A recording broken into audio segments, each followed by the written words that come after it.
სახელითა მამისათა და ძისათა და წმინდისა სულისათა.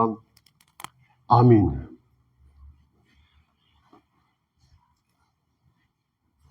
სახარებაზე მინდოდა საუბარი თქვენთან, მაგრამ დღევანდელი გარემოება, რაც ჩვენს გარშემო ხდება, სხვა საუბრისგან გაგვაწყობს ჩვენ აღარ ვყავს ჩვენი მღვდელმთავარი პატრიარქი ილია ფიზიკური კუთხით. ის გადავიდა სულიერ ცხოვრებაში, შეისვენა, გავიდა ამ ცხოვრებიდან და ყველანი ვხედავთ რა ხდება ჩვენს ეკლესიაში, ქვეყანაში. რამდენი ადამიანი გლოვობს, დამწუხრებულია, მას იხსენიებს ლოცვებში, არ წყდება ადამიანების რიგი, 100,000-ობით ადამიანი მიდის, რომ მას პატივი მიაგოს, მარტო შეხედოს მის ცხედარს. მეტი არაფერი, ასე ვთქვათ. და ხალხი აი რამხელა შრომას დებს ამაში, ღამეებს ათენებს, საათობით დგას რიგში. ეს არის პატივისცემა ამ ადამიანისა და მისი მემკვიდრეობისა, ჩვენი წმინდა ეკლესიისა. ძალიან ბევრი ადამიანი საუბრობს მის შესახებ, ძალიან ბევრ რამეს, მის აცნობებს და ალბათ მართლაც რომ დაიწყოს საუბარი, კაი ხანი მოგიწევს ამაზე საუბარი. რამოდენიმე მინდა გამოვყო, რამოდენიმე საკითხი, რომელსაც შეცვალა ძირეულად, მე ესე ვიტყოდი, ჩვენი ცხოვრება ეკლესიური, დადებითი კუთხით და ასევე ჩვენი ზნეობრივი ცხოვრების წესი. ჩვენ ვიყავით შესული ეკუმენისტურ საბჭოში, ვიცით თქვენ ამის შესახებ. რამოდენიმე ხანი პატრიარქის თანათავმჯდომარე იყო ამ ეკუმენისტური მოძრაობისა. ეს მოძრაობა თავის თავში არაფრის მომცემია, პირიქით დამღუპველია, როცა სხვადასხვა კონფესიები ერთობლივად იწყებენ საუბარს, მშველობას, თქვათ, ეკოლოგიაზე, სიყვარულზე, პატივისცემაზე, მაგრამ ის რომ ჩვენ თქვათ დოგმატებში გვაქვს სხვაობა, ამაზე საუბარი არ არის. ამ საბჭოში ვერც ისაუბრებს ჩვენ განსხვავებებზე, დებულება ამ მის უფლებას არ გაძლევს და აი ჩვენს ეკლესიაში წამოიჭრა საკითხი, ჩვენ რა გვინდა აი ამ საბჭოში. სწორია, რა გვინდა ჩვენ ამ უღმერთოებთან, წყალებლებთან, კი ერთი თქვათ შეიძლება შემან იქადაგო, მაგრამ ეს უფლება არ გაქვს დებულების თანახმად. ამიტომ იყო გარკვეული ამ თემაზე მშველობა, კამათი, საუბარი და უწმინდესის ძალისხმევით 97 წელს თორსები 20 მაისს შედგა სინოდი და ჩვენ დავტოვეთ ეკუმენისტური მოძრაობა, ეს საბჭო. ეს დიდი გამარჯვება იყო მართლმადიდებლისა, დიდი აღიარება იყო ჩვენი ეკლესიისა, რომ ჩვენ დავდექით სწორი წმენის რელსებზე. როგორც ამას ჩვენ ვასწავლის თქვათ მოციქულები, მამები, ეკლესიის ადგენილებები, აი იგივე განმეორდა ჩვენს ქვეყანაში. მადლობა ღმერთს, ეს ერთ-ერთი ძირეული საკითხი არის ჩვენი ეკლესიისა. შემდგომში გამოხდა რამოდენიმე ხანი და პატრიარქმა ერთ-ერთ ქადაგებაში შენდობის კვირას შენდობა ითხოვა და თქვა, რომ ხდებოდა ხანდახან ისე, რომ სიონში ეზიარა უცხორწმენის ადამიანი. ეს შეცდომა იყო.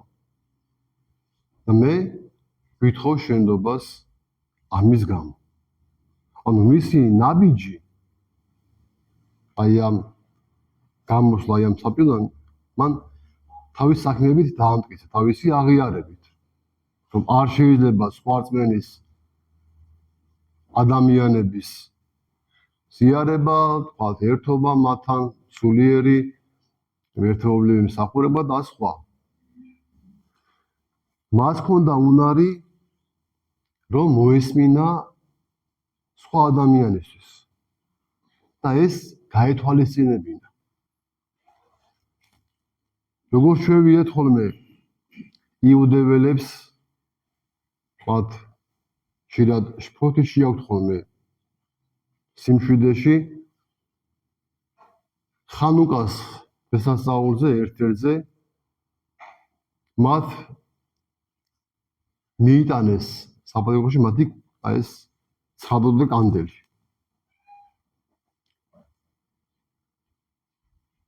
მივიდა უწმინდესთან სამღვდელოების ნაწილი, მათ სთხოვეს, რომ აი თქვენ უწმინდესობაო, ეს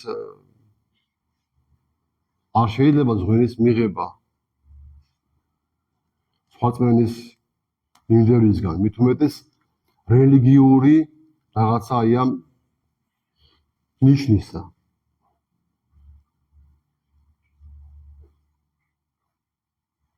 პატრიარქმა მათ მოусმინა, მადლობა გადაუხადა რჩევისთვის და ეს მათი ზღვენი გაიტანეს საპატრიარქოდან. მას ეს შეეძლო, რომ როცა სხვა ადამიანს სწორეს ეუნებოდა, მოესმინა და მისი რჩევა შეესრულებინა. და ეს ხანუკას ცხადოდა კანდელი იქიდან გაიტანეს.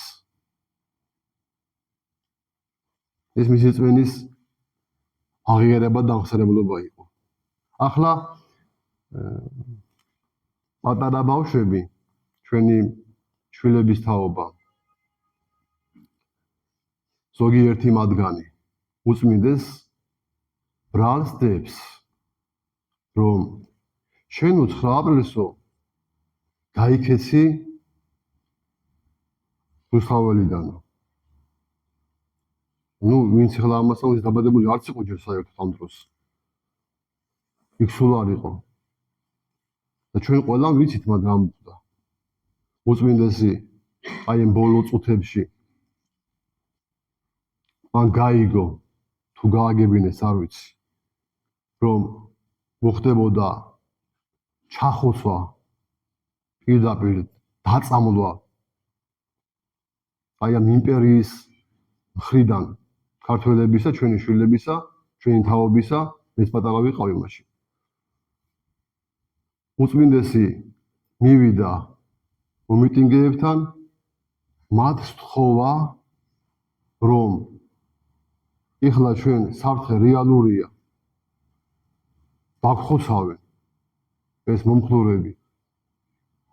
გადავიდეთ იქ ქაშვეთში, გადავიდეთ, ვილოცოთ და ეს საფრთხე არ ხდება ჩვენ თავიდან. იმიტომ რომ ეს იმპერია შერყეულია, იშლება ისედაც. და ნუ რაც მოხდა იცით თქვენ. მივიდა დემთავარი, მამამთავარი შვილებთან და მათ მას არ მოусმინეს. არა, აქვექნებით მერე ერთმა ლიდერმა, ერთ-ერთმა დაიწყო მამაო ჩვენოს თქმა პატრიარქი იქააში, რაც ხტუნაობ მაპატიეთ გამოთქმაზე, მერე შეეშალა, რაღაც აერია, ვერ დაასრულა ბოლომდე. არ მოусმინეთ ჩვენ მაშინ პატრიარქს და რაც მოხდა იცით. უწმინდესი გაიყვანეს იმ ადგილებით, როგორც ყველა ოფიციალურ პირს თავისი დაცვა თუმცა საფრთხეს მოარიდებს ხოლმე, ისე იყო პატრიარქიც.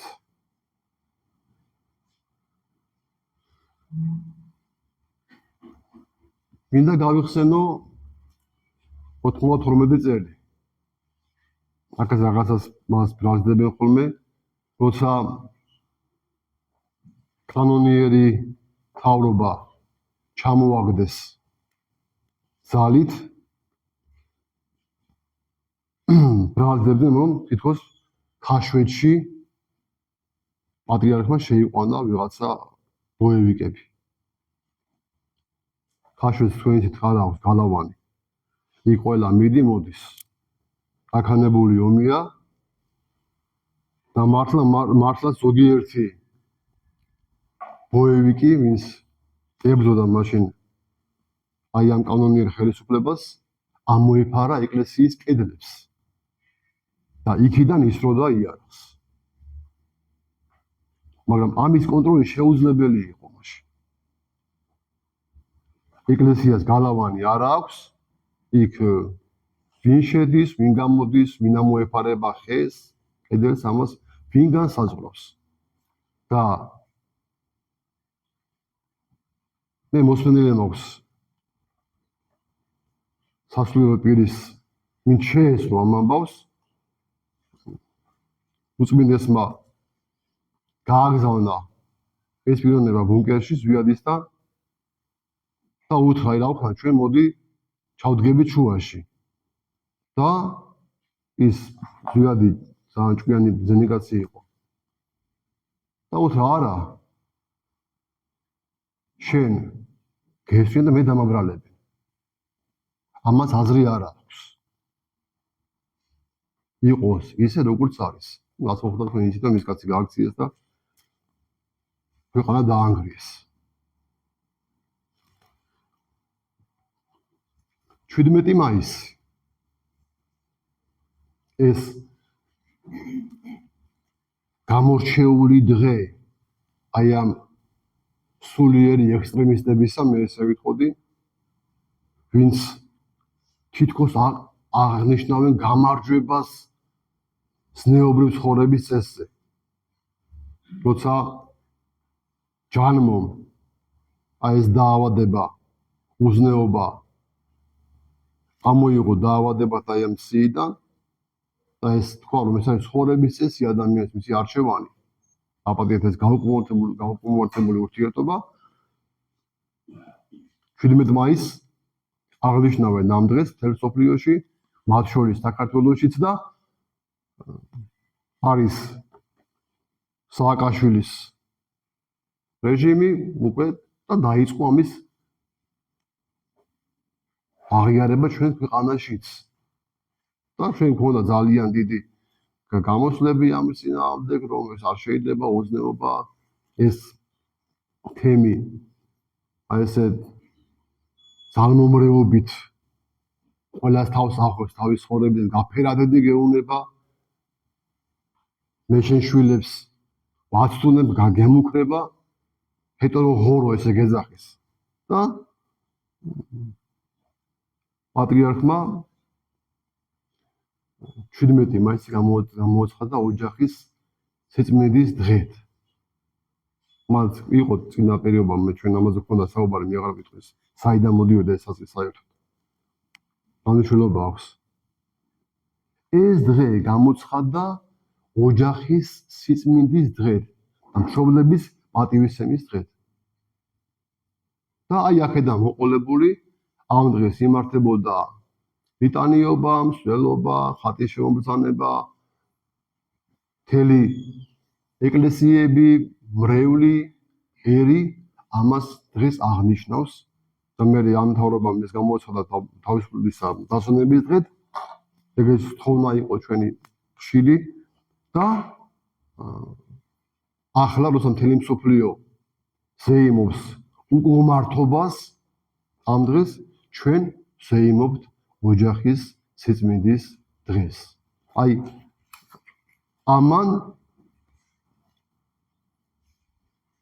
ერთი თქვათ ამ ზნეობრივმა საქმეებმა უსმინდესისა და მეორე აი ამ სარწმუნოებრივ საქმეებმა ჩვენი ეკლესია დააყენა მაცხოვრის მოციქულების რელსებს.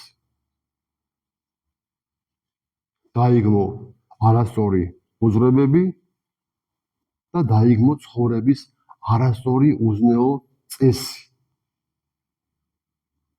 ეს არის ამ ადამიანის დამსახურება.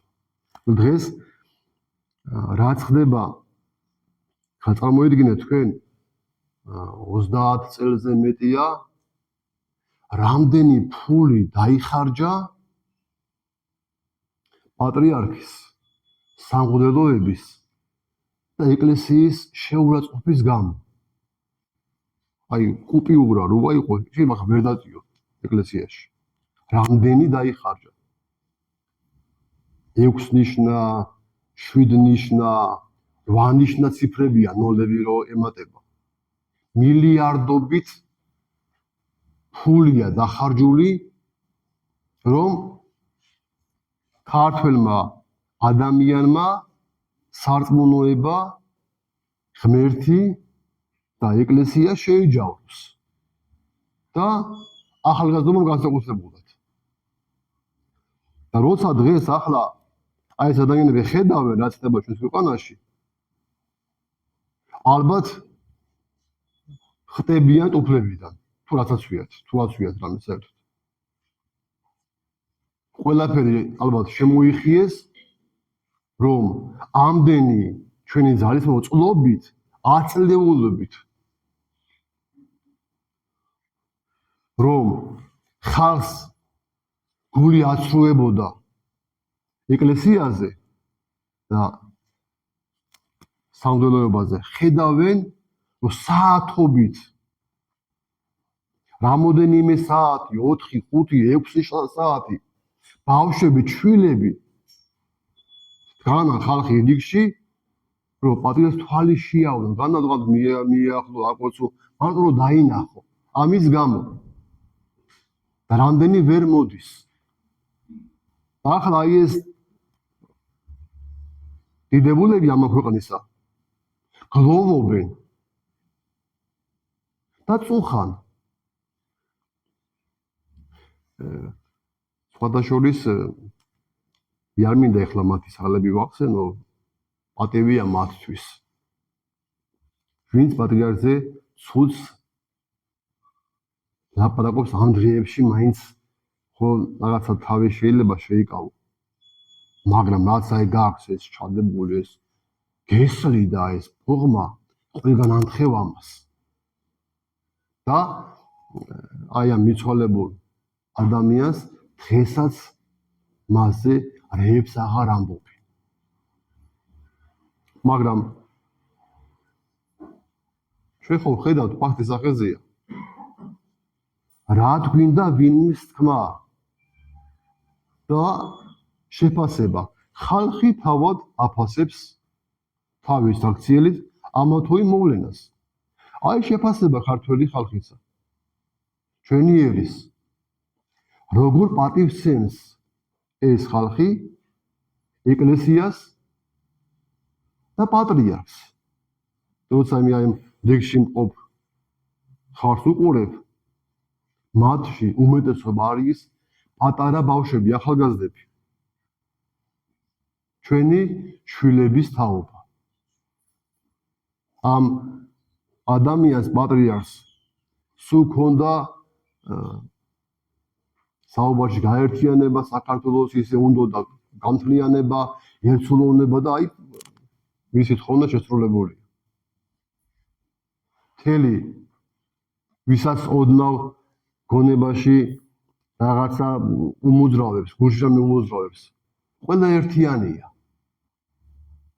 მაგრამ ზოგიერთი ამ ერთობას გამოეთიშა. სამწუხაროდ რას ვიზავთ? მათი არჩევანია. თქვენ ამაზე გული უნდა წდებათ. მათ შველა ჭირდებათ ღვთისგან. მერთმა უშველოთ. ჩვენ არ გიხარია არავის დაღუპვა, წარწმენდა, რა თქმა უნდა, არ გიხარია არც წლებისა, რაც სულელია, პირდიქით. მერთო მოაქციე, ჭუაზე მოიყვანე, აცხონე. გაგიხარდება ხო, რა თქმა უნდა. და აი ამ ადამიანმა დიდი მემკვიდრეობა დატოვა. და იმდენი საუბარი შეიძლება მე არ მინდა თქვენი ბევრი საუბრით შეგაწყინოთ. თქვენს ბევრი რამე იცით. მაგრამ მინდა მე ხაზი გავუსვა აი ამ რამოდენიმე საკითხს პატრიარქისა. რაც უკვე ჩვენ ვახსენებთ. მე კიდე მინდა მადლობა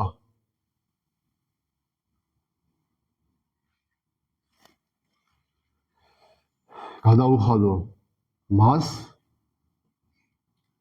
და ქართველ ერს. მა დააფასეს მისი ღვაწლი.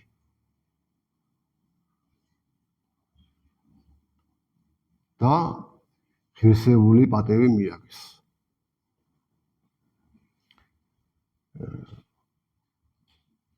მე მახსოვს, როცა მერაბი გაასვენეს სიონიდან ოსტავა. მაშინ ბევრი ხალხი იყო ძალიან. მაგრამ ამდენი არ ყოფილა. ამდენი ხალხი აი ამ ბოლო ჩვენს პერიოდში მე ხლა ადრე არის საუკუნეების ხდებოდა. არსად გვინახავს ამდენი პატევის სემელი ადამიანი პატრიარქისა. არსად. და კიდევ მინდა თქვა, რომ ეს არის მისი საქმეების პატივისცემა. რაც მან ქართულ ეკლესიას და ქართულ ხალხს გაუკეთა. ჩვენ რა თქმა უნდა გულში გვაქვს მწუხარება, მაგრამ სადღაც ფარული სიხარული. რომ წამს რომ აი ჩვენ კნინმა ქრისტიანებმა მეოხი შევიდნენ ქრისტიანაში. ამის წამს რომ ის ღვთის წინაშე თავის ბრევს და ქვეყანას უფალს შეავედრებს. ღმერთმა მისცეს ჩვენს უწმინდეს ნათელი იქ აქ სანთელი და ლოცვებში მოხსენიება. ღმერთმა განუსვენოს მის უკვდავ სულს. ღმერთმა დაგლოცოთ და ღმერთმა დაკურთხოთ.